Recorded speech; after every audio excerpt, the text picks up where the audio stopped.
আসসালামু আলাইকুম। অ্যাডোবি ইলাস্ট্রেটরের মাধ্যমে আমরা আজকে এই টি-শার্ট ডিজাইনটি তৈরি করা শিখব। তো এই টি-শার্ট ডিজাইনটি কিভাবে আমরা তৈরি করলাম সেটাই আমরা আজকের এই ভিডিও থেকে শিখব, এবং এখানে আমরা কিভাবে টি-শার্টটাকে মকআপ করেছি সেই সম্পূর্ণ বিষয়গুলি আজকের এই ভিডিও থেকে আমরা জানতে পারবো। তো কথা না বলে চলুন শুরু করে দিচ্ছি। চ্যানেলে নতুন এসে থাকলে সাবস্ক্রাইব করে সাথে থাকবেন।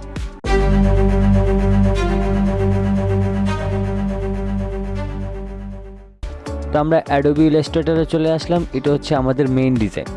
এবার এই ডিজাইনটাকে আমি এই পাশে রেখে দিব, যাতে প্রত্যেকটা বিষয় আপনাদেরকে ভালোভাবে বোঝাতে পারি। তো আমি এখান থেকে Ctrl+2 দিয়ে সম্পূর্ণ ডিজাইনটাকে লক করে নিলাম। এবার প্রথমে আমি রাইট বাটন ক্লিক করে রেক্ট্যাঙ্গেল টুলে যাব, তারপর ফাঁকা জায়গায় ক্লিক করে আমি হচ্ছে ইঞ্চি হিসেবে এখানে নিব 12 ইঞ্চি এবং হাইটে নিব হচ্ছে 16 ইঞ্চি, তারপর ওকে করব। এবার এখানে আমাদের একটা সাইজ চলে আসবে, এটাকে আমি রেড বা ব্ল্যাক দিয়ে রাখতে পারি আমার সুবিধা অনুযায়ী, আমি যেই কালারের ডিজাইন করতে চাই। তো আপাতত আমি ব্ল্যাক কালার দিয়ে রাখি, পরবর্তীতে আমি আমার টি-শার্টের কালার পরিবর্তন করতে পারবো। এবার এটাকে কিবোর্ড থেকে Ctrl+2 দিয়ে লক করে নিব। লক করার পর এখন আমাদের এখানে যে লেখাগুলি আছে এই লেখাগুলি সাজাবো এবং এই শেপগুলি আমরা ব্যবহার করব। তো প্রথমে আমাদেরকে এই যে লেখাগুলি আছে এগুলি লিখে নিতে হবে। এটার জন্য আমি প্রথমে টাইপ টুলে গিয়ে আমার এরিয়াল ব্ল্যাক যে ফন্টটা রয়েছে এটার মাধ্যমে আমি লিখে নিব। প্রথমে আমি ডু লিখে নিলাম, তারপর হচ্ছে আমি আবারও এখান থেকে ক্লিক করে হোয়াট লিখে নিলাম, তারপর হচ্ছে আবারও আমি এখান থেকে মেক্স লিখে নিলাম, তারপর হচ্ছে ইউ লিখে নিলাম, তারপর এখান থেকে আমি হ্যাপি লিখে নিলাম। ওকে, তো এখন আমাদের লেখাগুলি কিন্তু আলাদা আলাদা করে লিখে নিয়েছি। এবার এখানে আমাদের যে আর্টবোর্ডটা রয়েছে এটাকে Ctrl+2 দিয়ে আনলক করে আমরা এখান থেকে একটা গাইড নিব। তো আমি গাইডটাকে মাঝখানে বসিয়ে দিয়ে এটাকে এবার Ctrl+2 দিয়ে লক করে নিলাম। প্রথমে হচ্ছে আমাদের এই ডুটাকে আমরা একটু বড় করে আমরা এটাকে একদম মাঝখানে নিয়ে বসাই দেব। তারপর আমি এই কালারটা দিয়ে দিব। আমি এটাকে আরেকটু ছোট করে নিলাম। এবার হোয়াটটাকে হচ্ছে আমি এখানে নিয়ে আসলাম এবং কালারটা আমি গোল্ডেন কালার দিয়ে দিলাম, তারপর প্রয়োজন অনুযায়ী বড় করে নিলাম।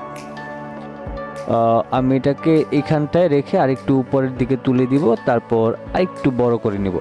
ওকে, এরপর হচ্ছে এই যে মেক্স যে লেখাটা রয়েছে এটাকে এখানে এনে আমি এই কালারটা দিয়ে দিব, তারপর অল্টার শিফট ধরে আমি একদম সর্বোচ্চ এটাকে বড় করে নিব এবং এটাকে মাঝখানে রেখে আমি একটু গ্যাপ করে নিব।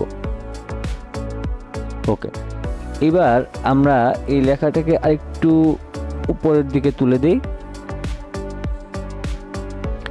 এখন এই লেখাটাকে রাইট বাটন ক্লিক করে ক্রিয়েট আউটলাইন করবেন।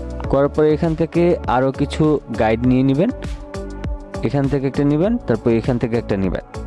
এবার হচ্ছে এই যে মেক্স যে লেখাটা রয়েছে এটার বাইরে আমাদের কোনো ডিজাইন যাবে না, এই জন্য আমরা এটার দুই পাশে দুইটা গাইড নিয়ে নিলাম। এরপর হচ্ছে ইউ।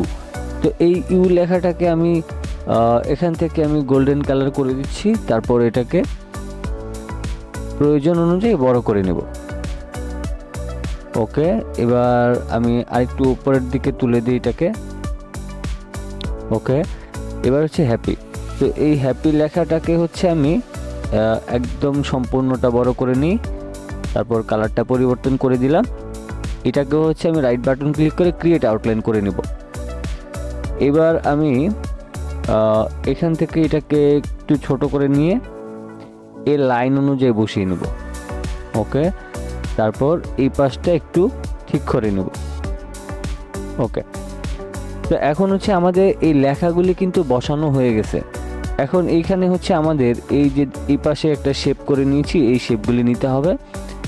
তো তার জন্য আমি প্রথমে এটাকে ক্রিয়েট আউটলাইন করলাম, এরপর হচ্ছে আমি রেক্ট্যাঙ্গেল টুলে যাব, তারপর আমি সরাসরি এখান থেকে এই পর্যন্ত একটা শেপ নিয়ে নিব, অ্যান্ড দেন এই শেপটাকে অল্টার এবং শিফটটাকে ধরে এই লাইনের অ্যালাইনটা করে বসায় দেব। তো এবার যদি আমি এটাকে সিলেক্ট করি, সিলেক্ট করলে আমাদের এই লেখাটাকে মিডল করে নিলে দুই দিকে আমাদের সমান সমান গ্যাপ থাকবে। তারপর হচ্ছে আমাদের প্রথমে এখান থেকে একটা জিনিস খেয়াল করব যে আমরা এই ডু থেকে হোয়াট পর্যন্ত উপরে যতটুকু গ্যাপ রেখেছি ঠিক উপরের যেই প্রত্যেকটা ওয়ার্ডের মধ্যে বা প্রত্যেকটা লাইনের মধ্যে ঠিক আমরা ততটুকু গ্যাপই রাখবো।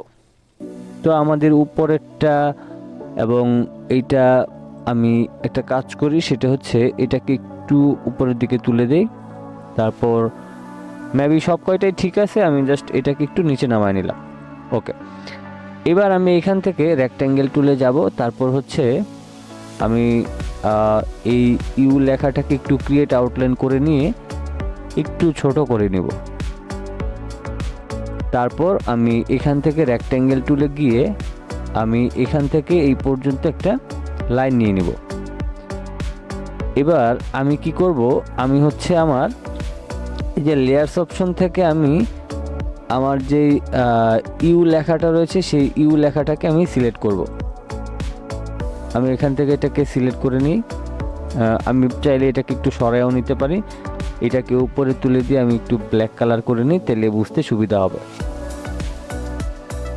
ওকে, এবার এখানে একটা জিনিস খুবই গুরুত্বপূর্ণ, যে আমরা প্রথমে বলেছিলাম এখান থেকে এখানে যতটুকু গ্যাপ থাকবে প্রত্যেকটাতে ততটুকু গ্যাপ থাকবে।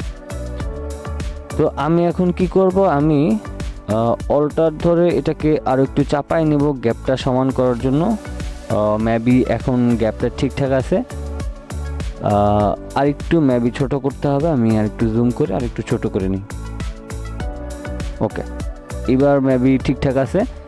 এখন এখানে হচ্ছে আমাদের এখান থেকে রেক্ট্যাঙ্গেল টুলে যেতে হবে, তারপর এখানে একটা স্ট্রোক কালার দিয়ে এটাকে ব্ল্যাক দিব, তারপর এই ইউ লেখা অনুযায়ী আমি এখানে একটা শেপ বসায় নিব। তো এবার হচ্ছে এই যে লেখাটা রয়েছে এই লেখাটা দুই পাশে সমান রাখতে হবে, পাশাপাশি উপরে নিচেও সমান রাখতে হবে। তো আমি এখানে এতটুকু রাখলাম। এবার আমাদের এখানে কাজ হচ্ছে এই শেপটা এবং এই ছোট যে চিকন লাইন স্ট্রোকটা, এই দুইটাকে সিলেক্ট করে শেপ বিল্ডার টুলে যাওয়া, অ্যান্ড দেন অল্টার ধরে মাউসের লেফট বাটনটা ক্লিক করে মাঝখানের অংশটা ডিলিট করে দেওয়া। এবার এখানে আমাদের এই ব্ল্যাক কালারের লেখাটাকে আমরা গোল্ডেন কালার দিয়ে দেওয়া। ওকে, এখন এই দিকের কাজটা হয়ে গেল। আর এখানে আরেকটা কাজ করতে হবে, সেটা হচ্ছে এই লেখাটাকে মেবি আরেকটু ছোট করতে হবে দুই পাশ থেকে। আমি অল্টার শিফট ধরে ছোট করে নিলাম। আমি প্রয়োজনে আরও একটু ছোট করে নিতে পারি। বেশি ছোট করা যাবে না, আবার বেশি বড় করা যাবে না, প্রয়োজন অনুযায়ী আপনি করে রাখবেন। ওকে, এবার হচ্ছে আমরা এই ডুয়ের এখানে আমাদের কিছু কাজ আছে, যেমন আমি ক্রিয়েট আউটলাইন করলাম, তারপর এইখানে আমি একটা গাইড নিয়ে নিলাম কিছুটা ফাঁকা করে, তারপর ডি এর এখানে কিছুটা ফাঁকা করে এখানেও একটা গাইড নিয়ে নিলাম। এবার উপর থেকে এখান পর্যন্ত একটা নিব, তারপর এখান থেকে এই পর্যন্ত একটা নিব। এবার হচ্ছে আমরা এখান থেকে লাইন সেগমেন্ট তুলে যাব, তারপর হচ্ছে আমরা একদম মাঝখান থেকে শিফটটাকে ধরে এই পর্যন্ত আমি একটা লাইন নিলাম এবং লাইনের কালারটা হচ্ছে আমি এখান থেকে এই কালারটা দিয়ে দিলাম। প্রয়োজন অনুযায়ী আমি স্ট্রোকের ভ্যালুটাকে বাড়িয়ে দিয়ে আমি ইউনিফর্ম থেকে এই অপশনটা সিলেক্ট করে দেব।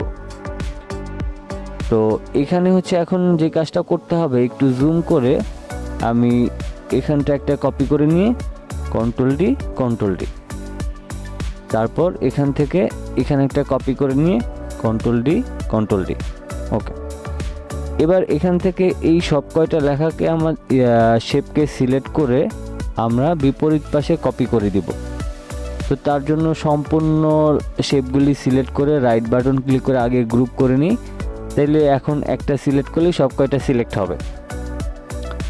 এবার অল্টার ধরে এই পাশে কপি করে জাস্ট আমি এইভাবে করে ঘুরাইয়া নিব, তারপর হচ্ছে আমি এটাকে এইভাবে করে মিলাই দিব। ওকে, তো এখন হচ্ছে আমাদের সম্পূর্ণ ডিজাইন তৈরি করা কিন্তু শেষ হয়ে গেল। এবার হচ্ছে আমরা কন্ট্রোল-2 দিয়ে ব্যাকগ্রাউন্ডটাকে আনলক করে আমরা রেড কালারের উপর দেখতে পারি যে আসলে রেড কালারের উপর কেমন মানায়, অথবা আমরা একটু মেরুন টাইপের কালারের মধ্যে কেমন মানায় সেটা আমরা দেখে নিতে পারি। তবে এটা মোকআপের মধ্যে ট্রাই করলে যেহেতু ভালো হবে, আমি মোকআপের মধ্যে একটু ট্রাই করে আপনাদেরকে দেখাইতেছি, তাইলে আপনারা বিষয়টা বুঝতে পারবেন। তো আমি ফাইল থেকে ওপেনে গেলাম, ওপেনে গিয়ে আমার যেই মকআপ ফাইল আছে সেই মকআপ ফাইল ওপেন করে নিচ্ছি। তারপর এখানে ডাবল ক্লিক করে আমি অ্যাডোবি ইলাস্ট্রেটর থেকে আমার এই ডিজাইনটাকে মাউসের লেফট বাটনটা ক্লিক করে ফটোশপের এখানে এনে ছেড়ে দেব। তো এখানে এটা পেস্ট হয়ে গেলে আমি অল্টার শিফট ধরে সামান্য পরিমাণ ছোট করে নিয়ে এটাকে একদম উপরের দিকে তুলে দিব এবং এখান থেকে টিক মার্ক দিয়ে নিচের লোগোটার চোখটা বন্ধ করে দেব। এবার কিবোর্ড থেকে Ctrl+S প্রেস করব অ্যান্ড দেন কিছু সময় এখানে অপেক্ষা করব। অপেক্ষা করার পর আমাদের এখানে হচ্ছে ফাইনালি দেখেন ডিজাইনটা তৈরি হয়ে গেল। এবার চাইলে আমরা টি শার্টের ডিজাইন পরিবর্তন করতে পারি, কালার পরিবর্তন করতে পারি। যেমন আমি এখান থেকে যে কোনো কালার দিয়ে আমি এখানে অ্যাপ্লাই করে দেখতে পারি যে আসলে ডিজাইনটা কেমন হয় বা কেমন মানায়, কেমন দেখায়। তো এই ছিল আমাদের আজকের টিউটোরিয়াল। ভিডিওটি কেমন লাগলো অবশ্যই কমেন্ট বক্সে জানাতে ভুলবেন না এবং চ্যানেলে নতুন এসে থাকলে চ্যানেলটিকে সাবস্ক্রাইব করে সাথে থাকেন। আর এখানে আরেকটা বিষয় হচ্ছে ব্যাকগ্রাউন্ডের যে কালারগুলি থাকবে সেই ব্যাকগ্রাউন্ডের কালারগুলিও আপনি চাইলে আপনার মতো করে পরিবর্তন করে এখানে অ্যাপ্লাই করে আপনি সেট করে নিতে পারেন। সবাই ভালো থাকবেন, সুস্থ থাকবেন। আল্লাহ হাফেজ।